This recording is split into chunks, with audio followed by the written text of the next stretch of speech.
So the gospel tells us that the whole town of Capernaum is at the door of Peter's house. The whole town. They've come there expectant with a sense of anticipation, eager, anxious to see something happen. They're there because they've heard of this Jesus who has done so many incredible things in the days leading up to this event, in the place where he is now at Peter's house. They're coming there to see him, to hear him, and above all, they're hoping that they will be one of the ones he will touch. Perhaps he will do to them what they've heard that so many people have experienced, that they've been healed. Is that why we're here today? Are those attitudes and dispositions ours? Are we here eager, expectant of something? Have we come with a sense of anticipation, aware of our need for healing in so many different ways, and even more aware of the Lord's love and power, which we're all aimed at us personally? Or is it just another Sunday morning? Just checking off the box, just fulfilling the obligation, hoping to get out of here quickly so we can go home, back to reality, maybe watch the game tonight. Again, I think it's worth reminding ourselves that when the gospel is proclaimed at Mass, it's not just a mere retelling of history. It's an event which is happening now. What we just heard is happening here, which means somehow today we're in Peter's house.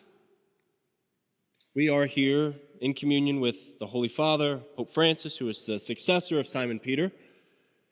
And in this house, Peter's house, make no mistake, Jesus is abundantly present. He's here in all of us, this assembly. He's here in me, his extraordinarily unworthy minister. He's here in his word, which we just heard proclaimed. And above all, he's here in the Eucharist, which we will receive in just a few minutes. Just as he did 2,000 years ago in that house, Peter's house, so here today in this house. Jesus has not merely come to talk to us, but to touch us, physically touch us, for the Eucharist is extremely physical. The gospel tells us that on that day, Jesus, the one whom through everything was created, it was about the work of restoring his creation. So they bring to him in that house all the people who are sick. And he cures them. He drives out demons. But the key figure in the gospel, besides Jesus, is Simon's mother-in-law. She's sick. The late Archbishop Fulton Sheen, as some of us might remember, used to speculate that the reason that Peter denied Jesus 3 times on Holy Thursday was because Jesus healed his mother-in-law. We'll leave that to the side for right now. But the gospel tells us that she has a fever. And the fever means to be on fire. And this was thought to be a disease that was very deep within a person, to the bones. And she's certainly physically sick, but it's just not supposed to be a physical sickness that she's suffering from, but the fever is supposed to also be symbolic somehow of sin, which is the greatest of all sicknesses, the most devastating of all afflictions. It keeps us from being the men and women that we long to be. It keeps us from loving the Lord and our neighbor in the way that we should and the way we want to. So Jesus in that house, from the moment he walks in, is drawn to Simon Peter's mother-in-law. His mercy just gravitates toward her. Like water rushing to the lowest point, mercy rushes to the place that most needs it. So Jesus is drawn like magnetically to this woman who is sick, wanting to touch her, to heal her, to raise her up, to restore her, to make her back in the condition he originally created her. So he stretches out his hand, he touches her, and then she gets up and begins to serve him so that others too can come and, like she did, experience his healing hand and be restored to health and to freedom and to the fullness of life. She's us this morning. We're all somehow Simon Peter's mother-in-law. We're all sick. Some of us are just more obvious than others, but we're all sick. We're all in need. We're all in need of being restored, recreated, being put back together, and only He can do that. Perhaps some of us today, unknown to anybody else, are like Job, whose despairing words we hear in that first reading. On the outside, we look great. All smiles, put up a good front, but inside life's a drudgery.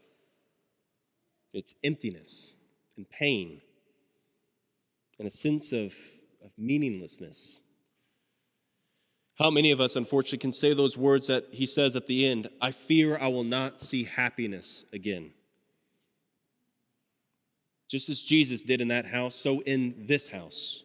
He comes to touch us in the midst of all that's going on in our lives. Maybe it's an addiction we're dealing with. Maybe it's a fear and an anxiety over the future of our jobs, the country, a nagging and persistent sin. Maybe it's the overwhelming grief that has been hovering over us for years. Or maybe it's a family situation we feel stuck in somehow. Whatever it is, the Lord is with us, wanting to do exactly what he did with Simon's mother-in-law. He wants to touch us, to raise us up, to restore us, to put us back together, so that our lives, just like hers, can be at his service, so that other people, just like us, can come to know his power and his mercy and his love. So let's have that in mind as we come forward today for communion. In other words, let's just not come forward routinely. Let's not be forgetting about what's going on, about who's standing in front of us, giving himself to us. Just as Jesus did in that house, so is he doing here today in this house. He's not merely speaking to us. He's touching us.